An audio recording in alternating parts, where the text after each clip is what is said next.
I mean, this book is really about what it is to be a person, but technology is the ideology of our age. I mean, it's both the material reality of our age and the dream of our age, and to me that means it's the idol of our age, and to a great extent unacknowledged source of injustice of our age. So, yeah, the through line is, what would it mean for us to fully own our identity as image bearers, and what stands in the way of that, and why do we fall short of that? Why do we avoid that? Hi friends, I'm Amy Julia Becker, and this is Love is Stronger Than Fear, a podcast about pursuing hope and healing in the midst of personal pain and social division. I'm here today with Andy Crouch. Andy is a longtime friend of mine, but also just an advocate. He's been so wonderful in supporting me as a writer over the years, and I'm really grateful. And I think it just speaks to his character that he really looks out for people like me who are trying to make our way into a world of, faith and writing and culture and commentary. So I'm really grateful for him in general, but also particularly for our conversation today. It's hard to introduce him because he's got a long bio, and maybe Andy Crouch is someone you've heard of before. He has for decades been offering wise insight into culture, into what it means to be human, into Christian thought and practice. And he's done that through speaking and teaching and writing, and again, through mentoring and being generous with his time towards people like me. I have had a chance to interview him here on the podcast before. I'm always eager to talk to Andy, and I only wish our conversations could be longer, and this time was no exception.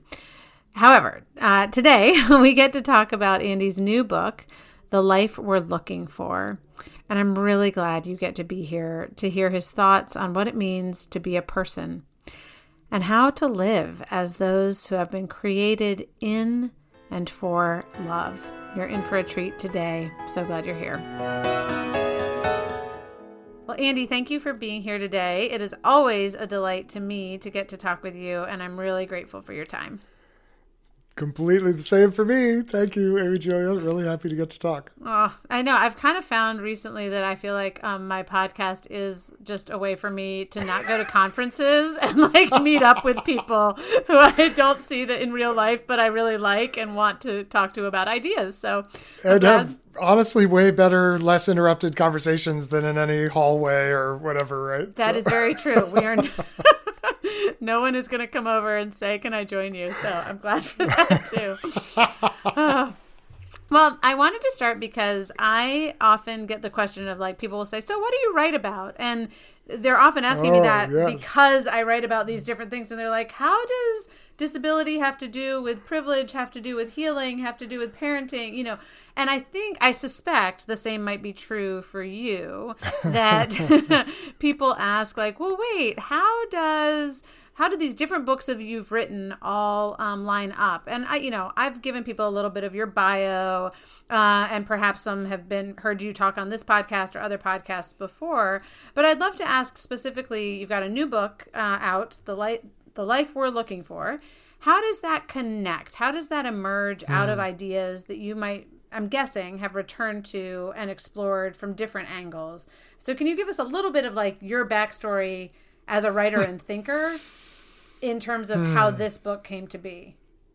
Yeah, that's a great question. And I do get versions of it and sometimes struggle to answer. I mean, ultimately I write books. I mean, I do everything I can to avoid writing books. So I only write a book when I feel like there's some angle of something that if I don't do the work of figuring out what I think about it and saying it, something might be missing in the world. I don't know. Yeah. But the theme that I think ties all of the books I've written together is the image of God, human beings as the bearers of the image of God, and how that plays itself out, in culture, which was my first book, in our exercise of power.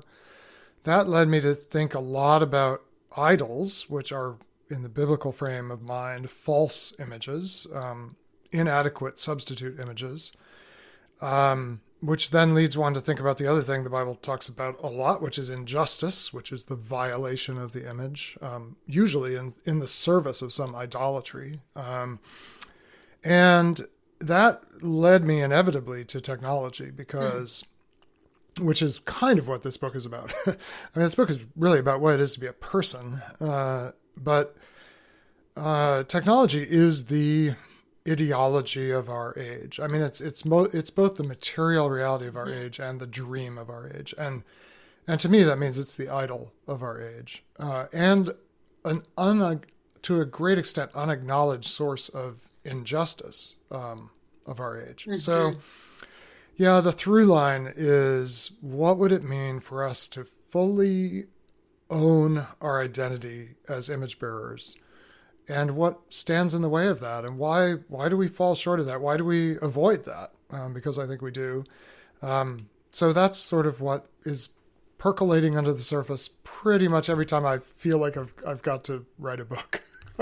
I love that. If I had heard you say that in those sentences, like before we recorded, I would have only asked questions about what you just said, which hopefully is what I'm about to do in terms of what my notes have led me to. But but I don't actually, in what I've already prepared, I don't have a question about injustice. So I'd actually love to just follow up on what you just said. I wrote this down, that injustice is a violation of the image, and that technology is kind of often there are unacknowledged injustices there. Can you just say a little bit more on both of those points? Because I'm really intrigued just by, that framing of it.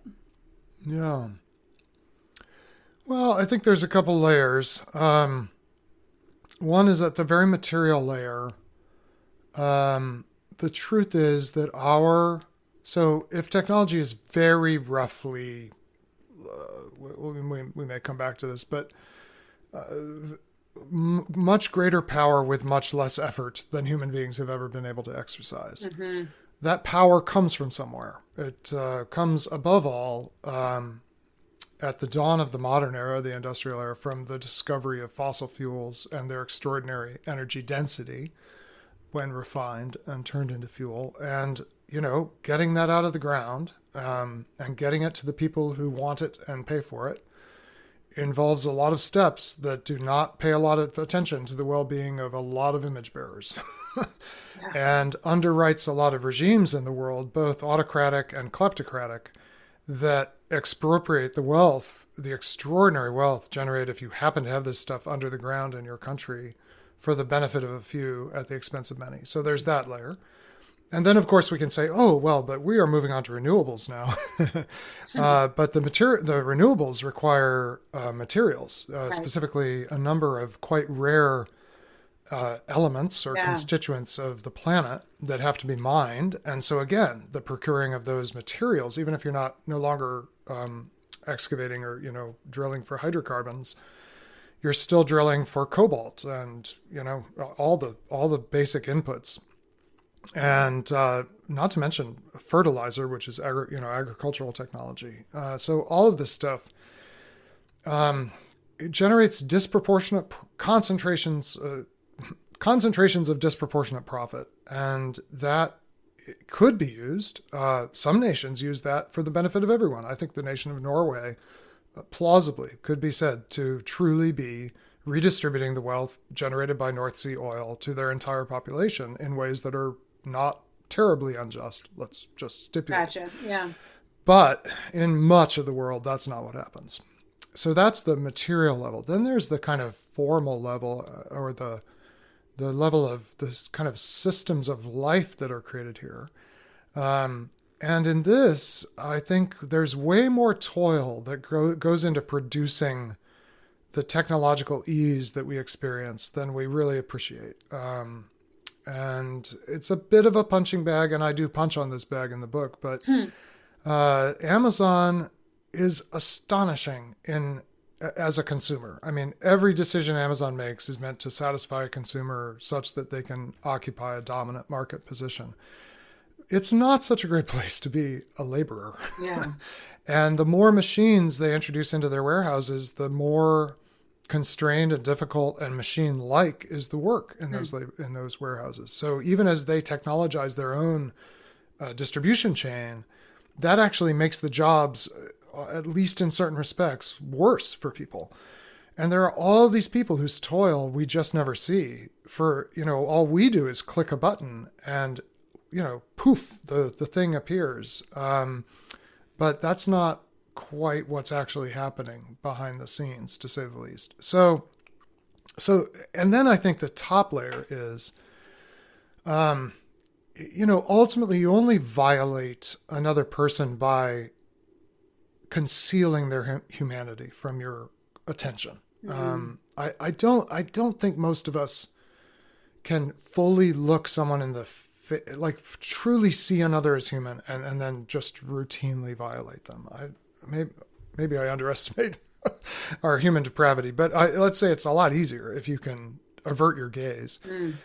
And I think that technology is giving all of us practice in depersonalizing other people. And whether we treat them as something to be outraged about on Twitter or as an object of objectification because of some feature that they have of them or their life that's beautiful and attractive. So whether we're repulsed by them or kind of lured by them, we're not practicing seeing them. And so even when there's no like outright exploitation in the chain, the practices of technology don't necessarily help us attend other people. And that's kind of the precondition for the neglect or possibly violation of other people. So that would be perhaps too long an answer to that. No, that's great. That's really question. helpful. And does lead into just this question of personhood, which is where I want to go. But I'm also just thinking about the, this whole idea of the attention economy and the idea that what you attend to is where your love goes, like that. Yep. And so I think there's a real relationship here between attention, injustice, love, personhood, all of those things. There's completely a line. So can we talk about persons?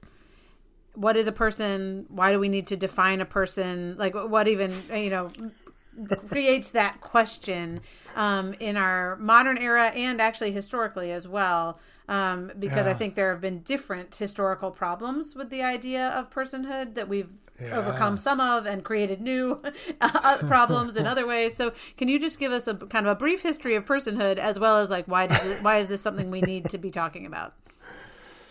Yes. There's a German philosopher, recently deceased, Spemann is his last name, who says a person is the difference between something and someone.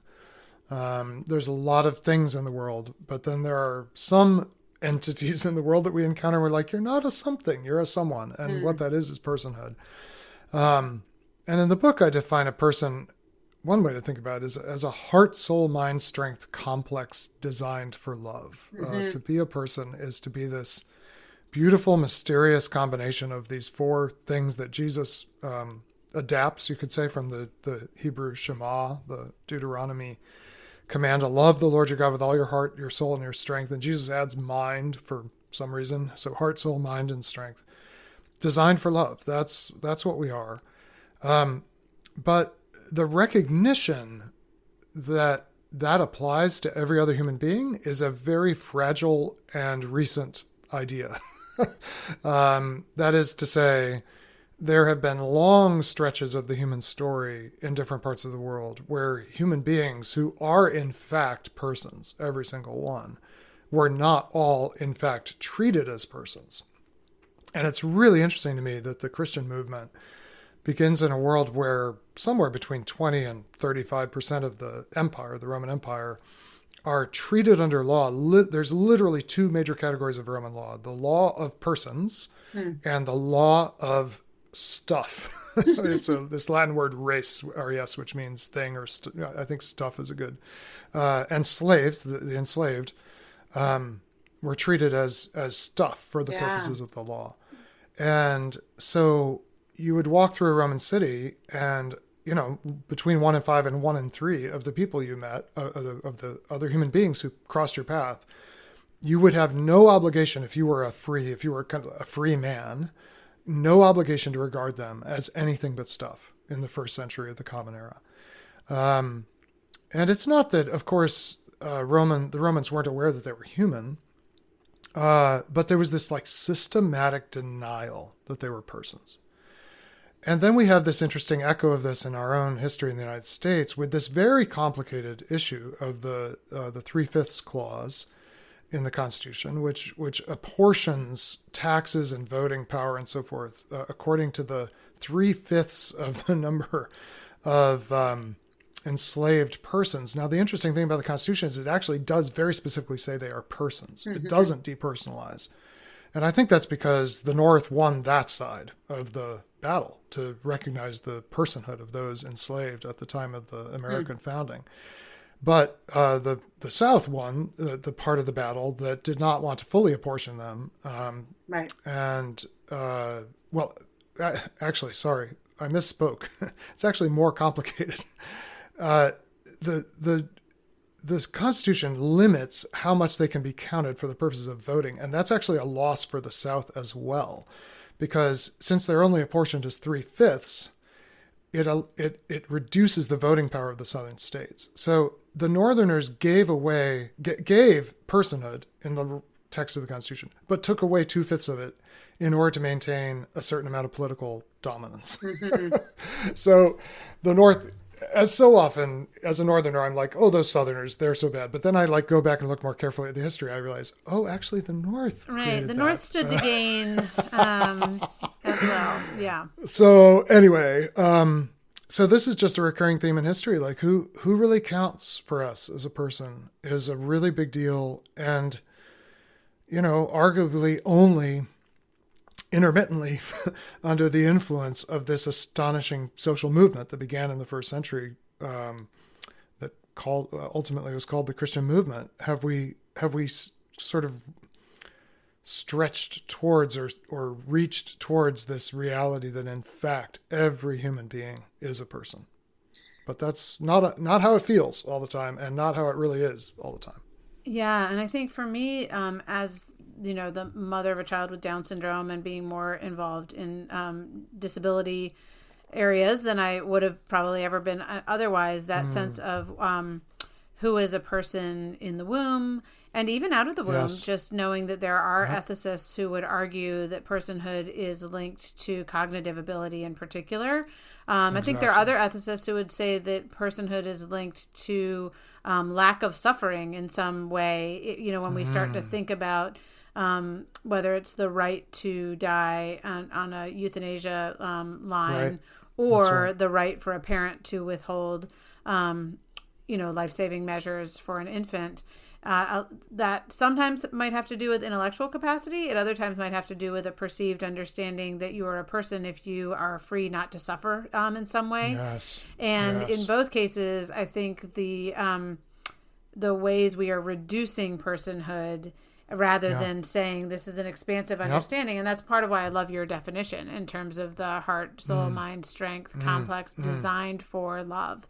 And also I would say like designed by love for love, right? Yes. Like that there's there's a relationship that it's generative and bestowed, right? It's not, it is intrinsic to every person. It's not just a property. Yes, right.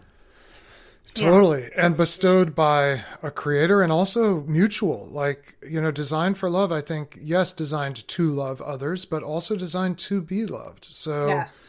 Some people have limited capability. I start the book early on. I talk about the son of friends of mine. He's clearly, it's early in his life, so it's hard to diagnose these things, but some version of autism, and not able for years to recognize at all his parents as, beings that he would want to gaze at. They, never made eye contact, never indicated kind of special awareness of their presence, which of course is incredibly painful. But that doesn't change the fact that he's loved and designed to be loved. Mm-hmm. And, every night we fall asleep and our cognitive capacities are gone.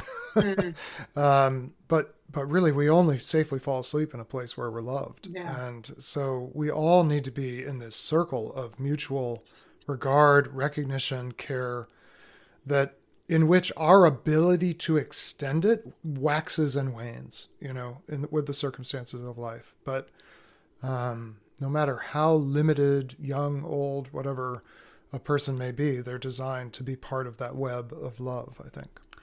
I agree, and I appreciate that distinction, kind of nuance, that there's a giving and receiving there. And this is skipping ahead in the book a little bit, but I think it's relevant to this aspect of the conversation, because you've hinted at this, that the life, death, and resurrection of Jesus changes our understanding of personhood. And you have a story that's woven through this book that has a lot to do with very modern technology and superpowers and airplanes and phones and all these things.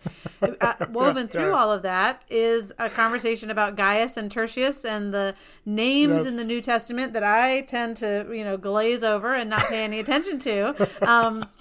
But I would love for you to talk about how Jesus changes things, and actually tell us the story of Gaius and Tertius and how that speaks to this.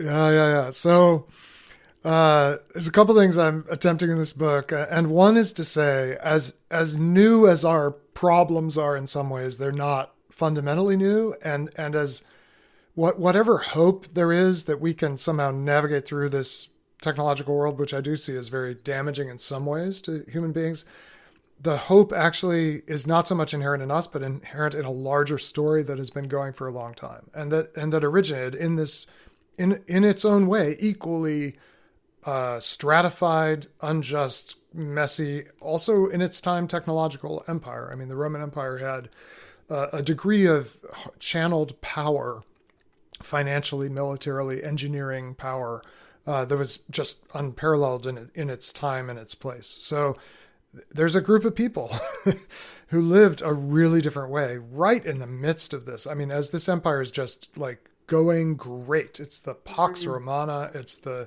triumph of Augustus Caesar and the establishment of the empire under a single figure, the emperor.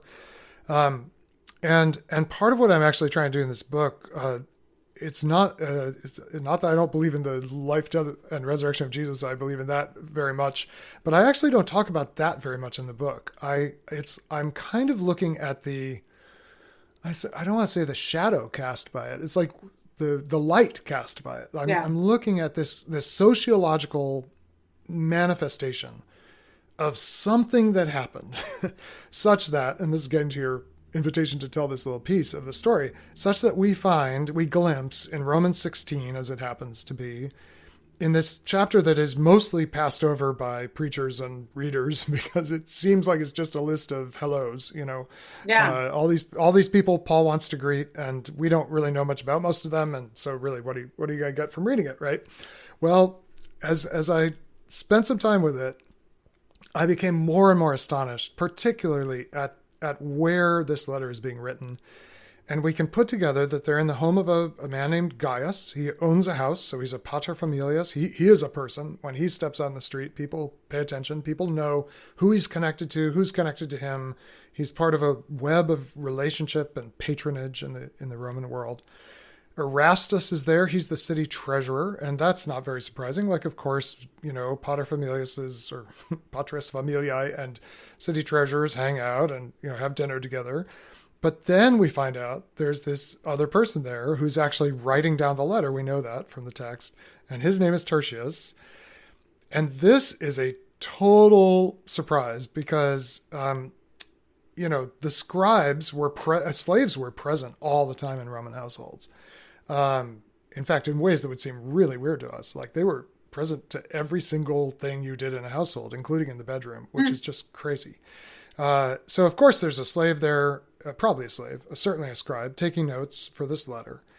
But it turns out he's a guest in the home. He's not just an employee. And in fact, he's a brother. He's seen as a brother by Gaius. He's Gaius's brother. And Tertius's name in Latin is just the word for number 3. It means third.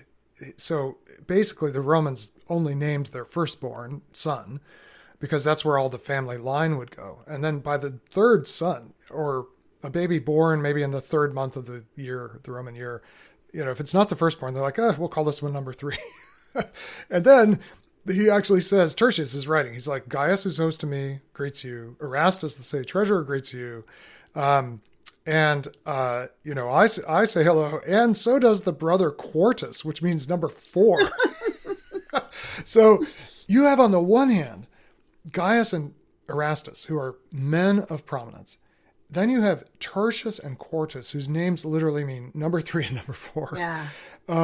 And then we know who's going to pick up the letter that Tertius writes and carry it herself to Rome, because she's the first one named in Romans 16, and her name is Phoebe.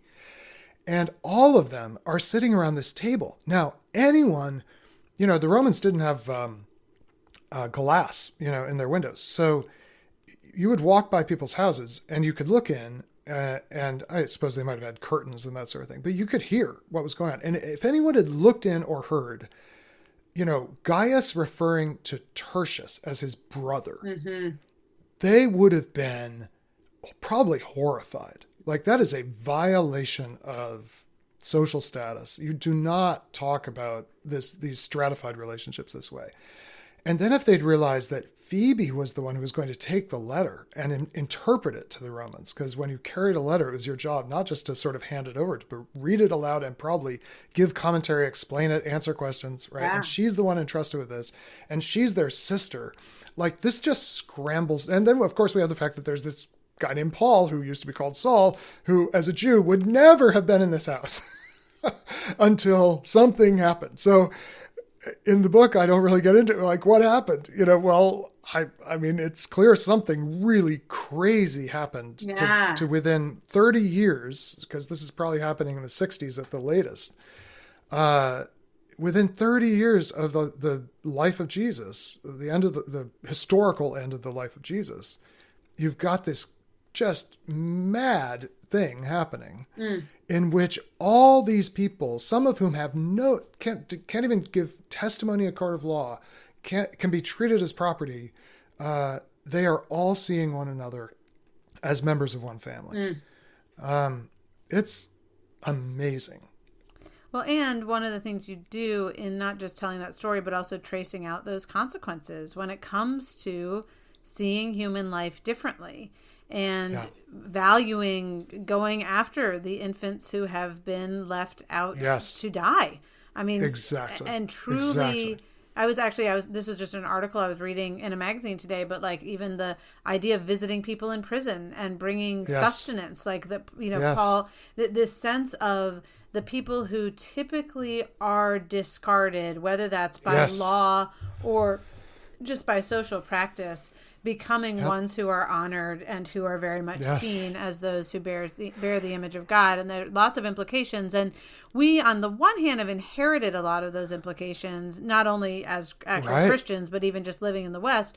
But on the other hand, they can become, we might not have to think them through in quite the same way because we've inherited them. And I think that's part of what you're trying to do in this book, is to say, well, wait, what do we really mean? Like, it really might mean, as inconvenient as it is, that you question your purchase from Amazon, right? Or, and which, as an Amazon Prime member myself, I am loath to do. And yet I need to be doing that. I really do. And I guess so I want to move us to the conversation about superpowers, and magic. And just, I want to seed this thought, this stream of conversation with this quotation from your book. So you write, you cannot take advantage of a superpower and fully remain a person. And so we need to define superpower. You write about, for example, like a bicycle being not a superpower, but an airplane being a superpower. So maybe that's an example to use. But then why? So what is a superpower, and why can you not take advantage of it and fully remain a person? Yes. So I suppose I would say a superpower is a greatly increased power with greatly decreased effort. It's both much expanded capabilities and kind of amazing ease or simplicity. So, because, when Superman, who sort of the original superhero, sets out to fly, he doesn't have to be like, okay, got to start beating my arms really fast or, reach takeoff speed or something. Yeah. Like he just decides to fly, right? And so superpowers, I think, carry this connotation of it's just effortless, extraordinary ability. And this is what technology often is sold as promising us, and often literally with the word, because I've been seeing this word everywhere in the last few years in kind of tech marketing. It's a very favored kind of language of Silicon Valley in particular. But I do believe, and I actually, Amy, I do believe that sentence you read, that you cannot take advantage of a superpower without leaving some part of your personhood behind. I don't know how to prove it, except that I have never seen a superpower that keeps you fully engaged, heart, soul, mind, strength, with love in the world. So, and I think it's for two reasons. One is effortlessness does not develop me in any way. So the more time I spend in the book, I call it the superpower zone, where I'm like, whether it's pounding through email or flying from place to place, albeit with the help of an airplane, not like Superman, but still, like I'm not exerting any more effort than Clark Kent does, right? I'm just sitting there and I'm flying. I wished to fly, I paid to fly, and now I'm flying. That's a superpower as far as I'm concerned. Yeah. All of these attenuate certain fundamental parts of being human. So even when I'm feeling super productive, I'm like answering email really fast. There's actually an email interface called Superhuman. I don't know if you've heard about this. It's the really hot thing. A bunch of my coworkers love it because it allows you basically to get through email really fast by pretending. It sort of inserts this layer of processing that makes your responses much quicker, and yet makes it seem like you're actually paying attention to people while you do it. That's maybe a little unfair. It's a nice set of tools. I have no objection to it per se, but even while I feel like, oh, I'm being very effective, I'm answering Amy Julia's email, I'm answering this other person's email, I'm getting it done so fast, and you feel this kind of, you're in the zone, you're making a lot of progress. Your body is totally inert. Right. Like, and this is the whole thing about computational superpowers, is they pay basically no attention to our need to move as human bodies. Yeah. And to develop our strength. And so they're not developmental. They often leave one or more parts of heart, soul, mind, strength completely at the door, like just not engaged. And I also think it's very rare I don't think they ever lead us more deeply into love. I think the whole point of superpowers is to get stuff done. Yeah.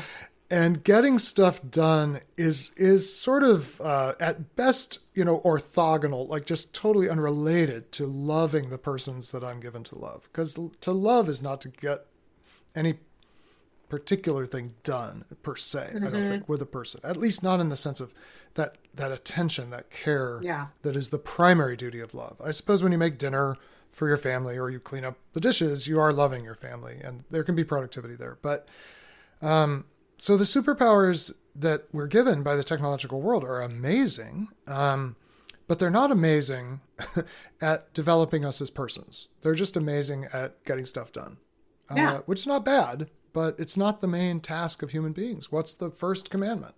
Get a great deal done in the world. No, it's love the Lord your God with all your heart, soul, mind, and strength, and love your neighbor as yourself.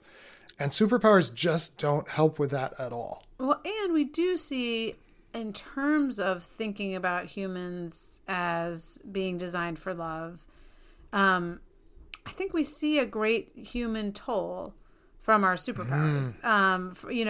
Whether that's like literally just obesity or heart disease or, some sort of like physical effects. But I think also in terms of our bent towards productivity instead of relationship, measuring ourselves and others in those terms, rather than understanding ourselves as those who are given to and from and for love. Wow. So I think, we get a lot done and we are not the better for it. And I think even the data, backs that assertion up.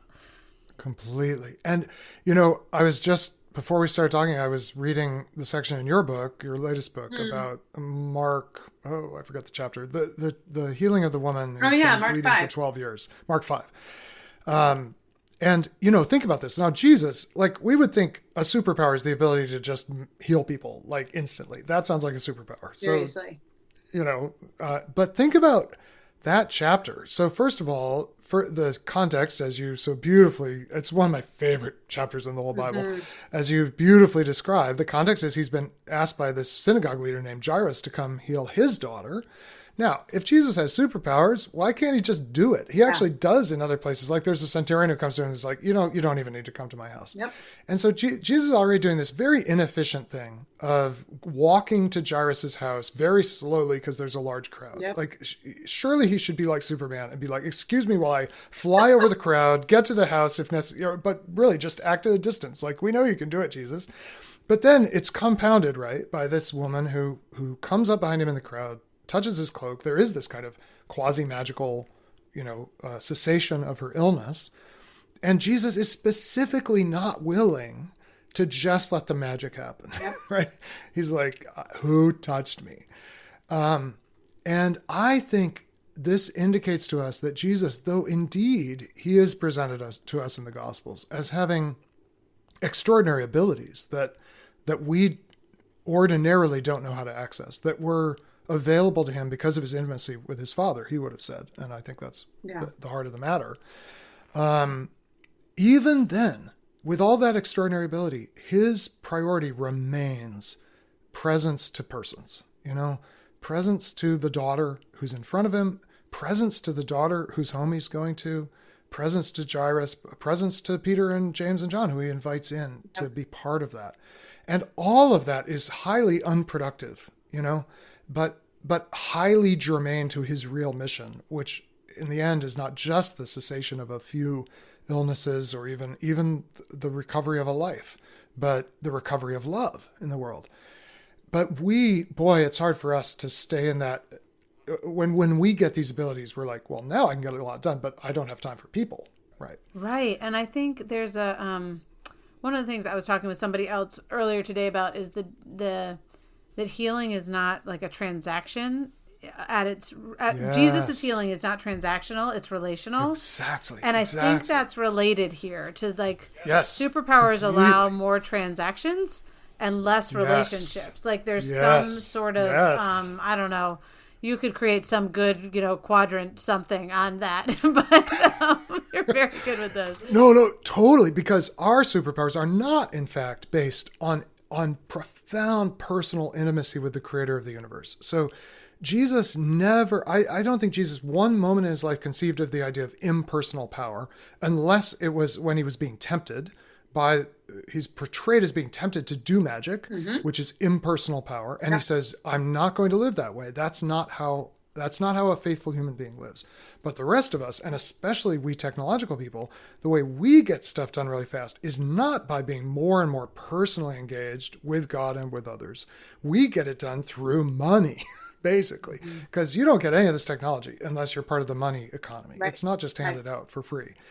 And so you pay for it, and money is like the ultimate magic in a way, because by turning relationships into transactions, it makes them highly efficient.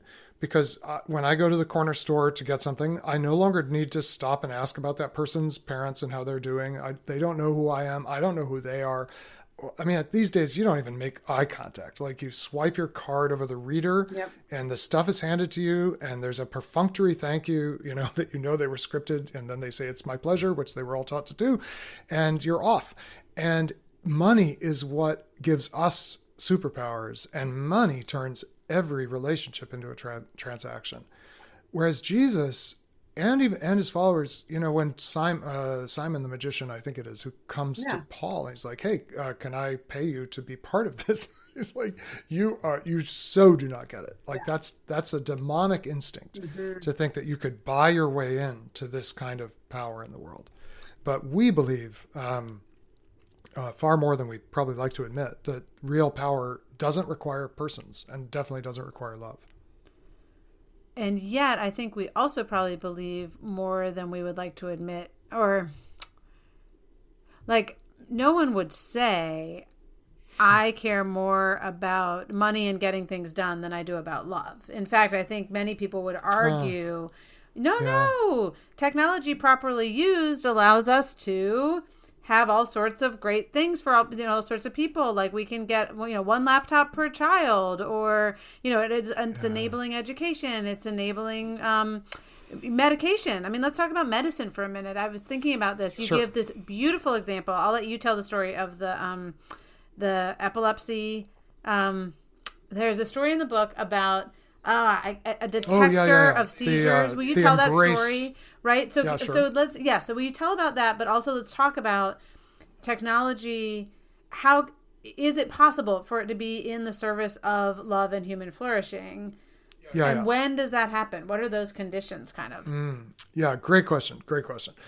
And very important, because I absolutely believe there are places, I mean, I believe technology, we all know, it emerges from science, which is the patient disciplined study of the natural world. I believe the natural world is a created world. I believe it's good. So anything that we truly discover about the world must be part of the goodness, or indeed very goodness, that's available to us as God's image bearers. So I am all for using that. And when it's used in relational context, I think it can be very, very beneficial, especially when it's used to relieve toil. I think there's a place for that. And there are some kinds of toil that I think we are glad to be done with. My grandmother would have spent, I'm sure, a day or two a week simply washing laundry. And now we spend a few hours a week washing laundry. And I don't see that as a great diminution. I see that as a expansion of room for all kinds of other image bearing activities, though there's nothing wrong with doing laundry or undignified about it, but it's nice to have technological help. And with medicine, I think it's complicated. And I want to talk about that epilepsy intervention, because I think it's another way that we haven't pursued as much as we should have done. So the thing is, we live in this little slice of human history that's going to be remembered as the antibiotic era, where we found a class of drugs that for a certain amount of time with certain pathogens were extreme. They were like magic. Like you take that pill, like with certain kinds of infections, even just your first dose, within a couple hours, you feel like magically better. Yeah. And then the big problem is people don't keep taking the doses because they feel better already. And then we actually get the thing that's going to cause us to exit the antibiotic era, which is multiple drug resistance and bacteria that will ultimately make end runs around all of our antibiotics. But we live in this little sliver of time where there were pills you could take that operated like a magic button for certain ailments. Now, there's nothing wrong with that. It's a beautiful discovery, saved a countless lives, probably saved my own life. I'm probably here because of that. I do think probably our great-grandchildren will benefit much less from those drugs, because the bugs that will attack them will be smarter for lots of reasons. And the big problem is that has fooled us as a society into thinking that's what medicine should always be like. In other words, there should be a fix. There's I've got a problem, doc, what's the fix? And the set of problems to which the doctor can provide a fix, Ronald Heifetz calls these type 1 problems, where it's a known problem, known solution, and all that's needed is the expertise of the provider, and the patient doesn't have to know anything. Like, here, just take this pill. Don't worry about what's in it. I can't explain it to you. Just take it 2 times a day for 7 days. Turns out type 1 problems are a very, very small subset of human ailments. Yeah. Even orthopedic surgery, which in one way, like a simple thing like a broken bone, gosh, I'm so glad there are people who know how to set bones and it's such that they heal. But even that surgery is a complicated intervention into a human being's life that is by no means simply, oh, we'll cut this open, we'll, unbreak this thing and put it back together. You need so many other things around you, not least effective antibiotics, by the way, for that to be possible. And medicine, in fact, the securing of health and healing for human beings is this intensely social, personal, relational thing. sorry, I feel like I'm going on a little long here, No, but no. it's it's so complicated. Because another thing that's really complicated is the placebo effect, right? Which is this crazy reality that when people believe they will be made well, they are made well, even when we can't see any intervention. I almost interrupted you to say with orthopedic surgeons, and I don't think this is true with broken bones, but many back surgeries, especially, but knee surgeries as well. Like, you don't necessarily need the surgery. You need to believe that you've gotten help. Which it can only be mediated ultimately through the trust in that provider, that surgeon or physician who says, I can tell you this is going to help. And we believe that. And even if they, in a study setting, they covertly do not intervene, the trust in that activates something in our mind, soul, mind, strength system to believe that we can be made well. And we are. Right. So it's actually so much about trust. And the effects that actually are mediated by medicine that are these sort of magical, knockout effects are such a small part of what health is. But the problem is that's become the whole metaphor, the guiding metaphor, in ways that are very misleading for both physicians or healthcare providers and patients, and lead us to expect our healthcare system to do crazy things that it cannot do, to restore things in ways that can't be restored in the way we might hope, that cause us to miss out on the relational dynamic of provider and patient. So there's this whole system being introduced everywhere in the world now that does nothing, demonstrably nothing, to serve the interaction between provider and patient. The thing it does is make it possible to make it a transaction. And It's called EMR, electronic medical records.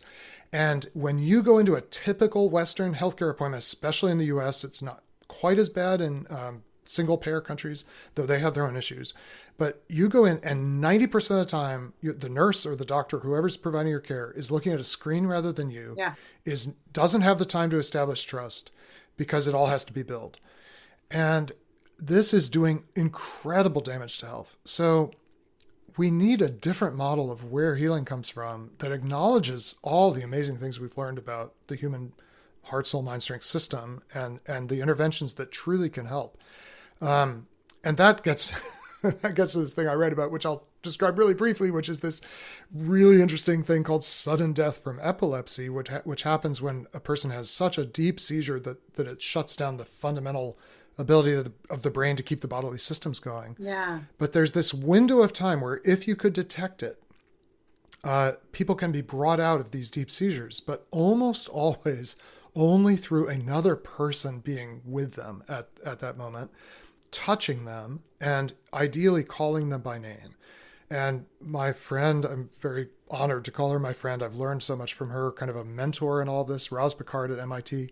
She and her team developed this it's like a little smartwatch type bracelet that can detect the onset of this, I don't know if it's technically a grand mal seizure, but very, very profound seizure. And then all the little thing can do is alert a nearby person. So you say, hey, here's the cell phone of my neighbor, because don't give it your mom's cell phone if she lives 100 miles away. She can't help. Give it your neighbor's cell phone, the person closest to you who could get to you in time and could touch you gently on the shoulder and say, Amy Julia. And that gets through the brain's kind of seizure and penetrates to the point where that person awakens and comes back, but only through the presence of a person. And not just, I mean, I was simple so device. Struck by that example in your book because it's the presence of a nearby person, the touch, and the name. And just in terms of that sense of like personhood being what is both so intrinsic to who we are, as well as so intrinsic to our understanding of healing. And yes, as much as we, and again, and it's such a beautiful example of technology that actually is enabling that instead of trying to short circuit or ignore that, that reality. So I thank you. And thank you for your thoughts, not just for that example, but for those thoughts, because I do think for all of us who are, certainly kind of embedded within this, biomedical system, which has created many, many things. As you said, I'm sure antibiotics have saved my life, and there are many things I'm incredibly grateful for. And yet also, I think one of the things I so want is for us to have medicine and technology in its proper place, because Exactly. I do think I guess you at the beginning were just saying that technology is the idol of our age, and so what that does is it makes it supreme. It makes it that which we worship, that which everything is oriented towards, and it's when we start getting it in that distorted place that I think all of these other residual problems Exactly. flow out, right? Exactly. Well, I know I've taken up a lot of your time already, and nobody else knows this, but I was late to our interview here, and you were very patient with me, so I'm only going to ask you one more question. Doesn't matter. But I did want to know, how have you structured your own life as a person in order to better reflect these truths about what it means to be a heart, soul, mind, strength, complex designed for love? What are some things that you either attempt to do or regularly practice now, or what, in terms of being a person? Yeah. And recognizing others as persons. Yeah. So I would say, I'll give you maybe 2 or 3 things that I've tried to do more and more intentionally.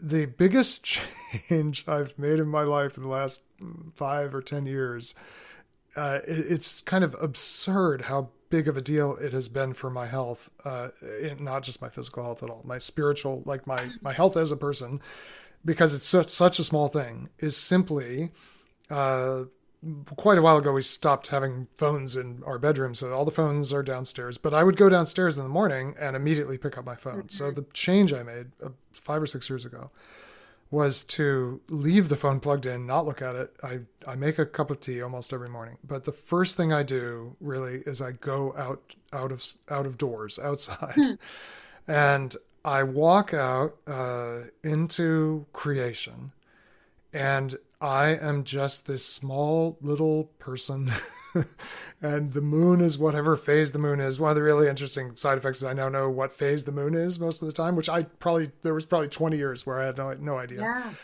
And you hear it's spring as we record this. And this morning I was out at 5 a.m. I was up quite early. I heard the first birds singing, and it was cloudy, kind of heavy clouds, and I felt the weight of the humidity in the air.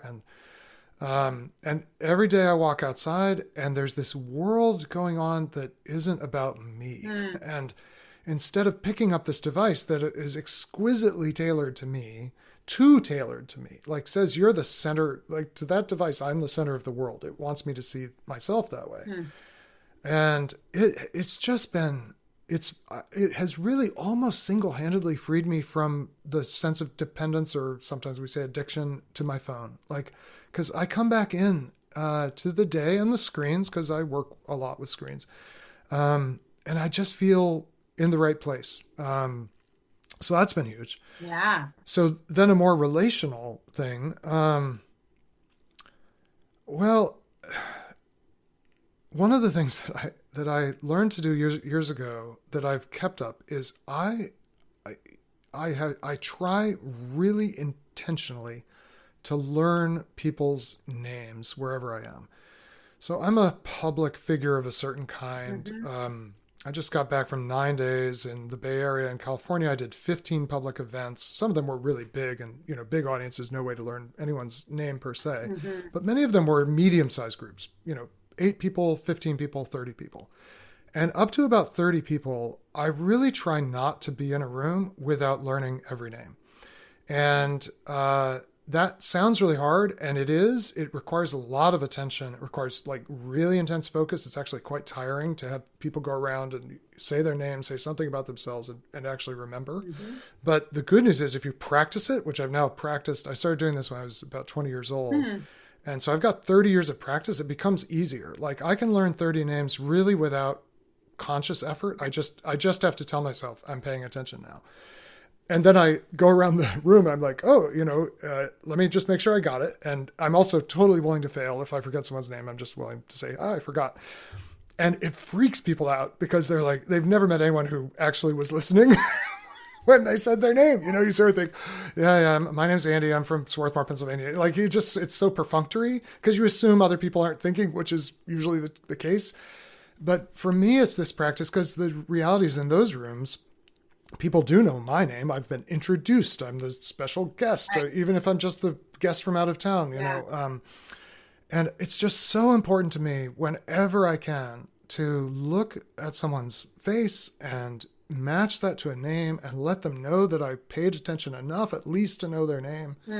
And that also has been, it's just been a very, very helpful discipline in this weird life I have as a, public speaker and influential, whatever I am. Yes.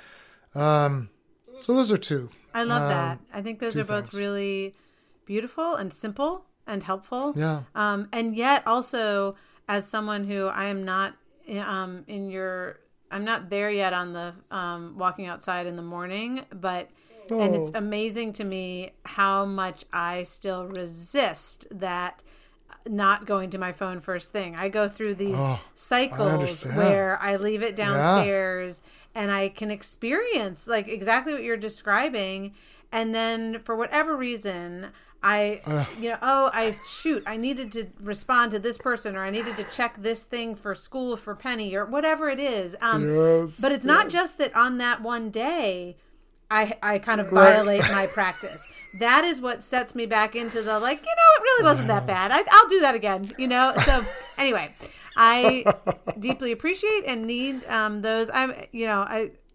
The names I think is also, it just goes back to even what we were saying about the embrace, epilepsy technology as far as it is really meaningful to people to be named and to be known by name. And so I think that does, yes, on some level it's like a party trick and you're, learning to pay attention and you've gotten good at it.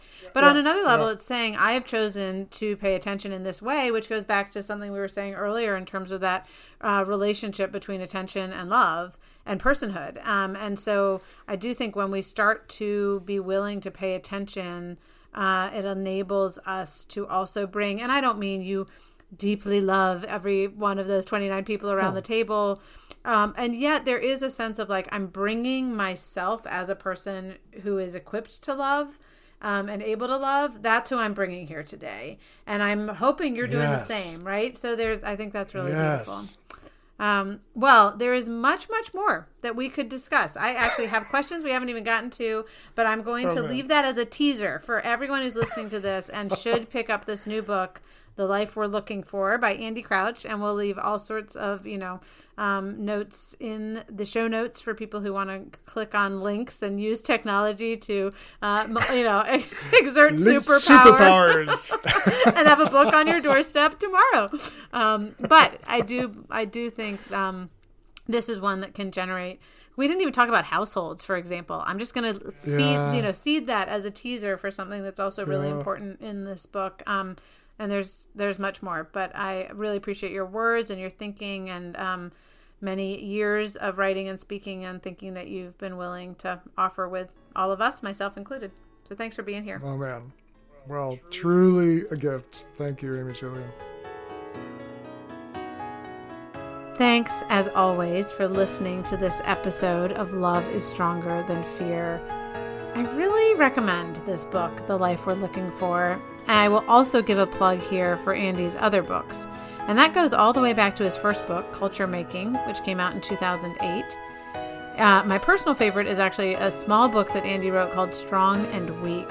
Peter and I refer to it frequently as we think about our own role as agents in the world. And we also love The Tech-Wise Family and Andy's other book, Playing God. I will also recommend Andy's podcast, which he hosts for Praxis. It's got great conversations about creative entrepreneurship. The show notes will give you all sorts of ways to hear or read more from Andy Crouch. I'm also really grateful to Jake Hansen for editing this podcast, for Amber Beery, my social media coordinator. She does so much to support me and to support this show. And I'm really grateful that you're here. So as you go into your day today, I hope you will carry with you the peace that comes from believing that love is stronger than fear.